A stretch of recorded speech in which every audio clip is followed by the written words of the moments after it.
এবং আমাদেরকে বলা হয়েছিল আমি দাম বাড়িয়ে দেবো, কিন্তু নিরবিচ্ছিন্ন বিদ্যুৎ এবং গ্যাস দিব। আনফর্চুনেটলি আমার দামটা আমরা অ্যাকসেপ্ট করেছি, নিরবিচ্ছিন্ন বিদ্যুৎ আর গ্যাস এখনও পাইনি। মাতলুব আহমেদ, যেটি বদিউর রহমান বলছিলেন, যেটি গতানুগতিক বাজেট, সেই গতানুগতিক বাজেট দিয়ে যে অঙ্গীকার স্মার্ট এবং উন্নত বাংলাদেশের, সেটি পূরণ হবে কি করে?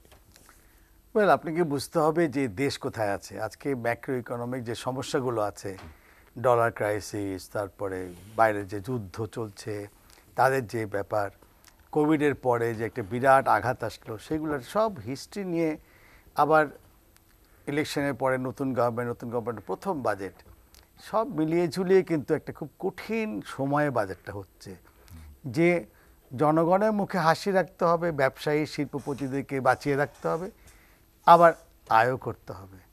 তো যে বাজেটে দেখা যাচ্ছে যে প্রায় 2.25 লাখ মতো খালি সুদের হারে দিতে হচ্ছে, সুদ দিতে হচ্ছে ওনাদেরকে, because of the loan that they have taken earlier. সেখানে একটা সুন্দর একটা বাজেট করা খুব টাফ। তারপরে আমি দেখতে পেয়েছি যে জনগণের মুখে যদি হাসি আনতে হয়, তাহলে কয়েকটা জায়গাতে কাজ করতে হবে এই বাজেটে। যেমন মোবাইলের টক টাইম এবং ইন্টারনেট। আজকে দেখবেন যে রিক্সাওয়ালারা, ঠেলাগাড়িওয়ালারা, কাজের মেয়েরা, ওরা কিন্তু মোবাইল ফোনে কথা বলতেছে, তারপরে তারা ইন্টারনেটে কাজ করতেছে, এবং শুধু সেটা না, it is become part of their life. এখানে কিন্তু নতুন করে ট্যাক্স আরোপ হচ্ছে, তার মানে এটা দাম বেড়ে যাচ্ছে। তো আমি যেটা রিকোয়েস্ট করব যে এইগুলো, তারপর নিত্য প্রয়োজনীয় জিনিস যেটা প্রায় 30টা আইটেমের পরে 2% উৎস কর থেকে একে নিয়েছেন, এটা করা হচ্ছে 0।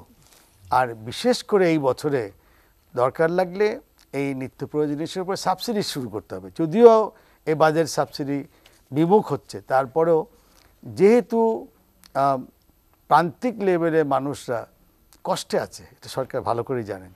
এই যে ইনফ্লেশনগুলো কন্টিনিউয়াসলি অলমোস্ট 10%-এর কাছাকাছি থাকছে কতদিন ধরে, এটা কিন্তু অনেক কষ্ট দিচ্ছে মানুষকে। এটাকে এই বাজেটের একটা মেকানিজম বের করতেই হবে, যেখানে প্রান্তিক লেভেলের লোকজনের জন্য একটু হাসির ব্যবস্থা। সেরকমভাবে একটু বলি যে এয়ার কন্ডিশন, ফ্রিজ, দুইটারই কিন্তু ডিউটি ট্যাক্স বেড়ে যাচ্ছে। এয়ার কন্ডিশনে তাও মানা যায়, খুব রিচ হলে বা কমফোর্টেবল হলে এসি চায়, কিন্তু ফ্রিজ কিন্তু এখন নিত্য প্রয়োজন হয়ে গেছে। মানে গ্রামে গঞ্জে বাসা বাড়িতে একটা ফ্রিজ লাগে।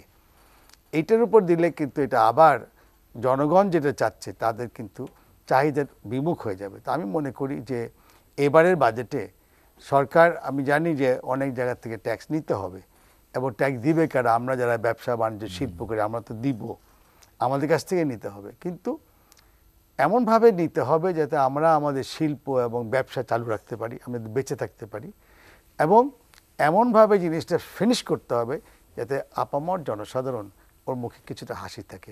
আমি জানি মাননীয় প্রধানমন্ত্রী জননেত্রী শেখ হাসিনা, ওনার যে এক্সপিরিয়েন্স আছে, এই 15টা বাজেট পর দিলেন, আমরা কিন্তু সেই 15টা বাজেটে 15 বছর আগে যাচ্ছিলাম, তার চেয়ে আমরা এখন অনেক ভালো পজিশন চলে গেছে দেশটাও।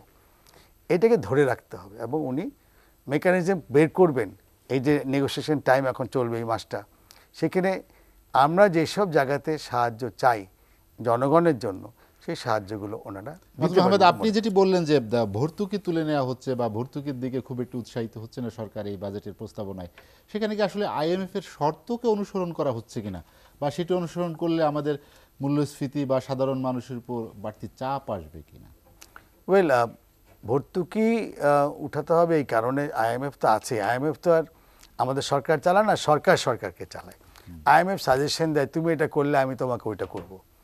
এখন আমাদের যেহেতু কিছু ফরেন কারেন্সি দরকার আছে, আমরা কিছুটা লেনিয়েন্ট অন IFC, যেসব আমাদের যেগুলো আছে IMF এগুলো, কিন্তু তারপরেও আমি বলবো যে সরকার কিন্তু এই ভর্তুকি সরিয়ে দেবে অনেক দিন থেকেই বলছেন আমাদেরকে, এবং আমাদেরকে বলা হয়েছিল আমি দাম বাড়িয়ে দেবো, কিন্তু নিরবিচ্ছিন্ন বিদ্যুৎ এবং গ্যাস দিব।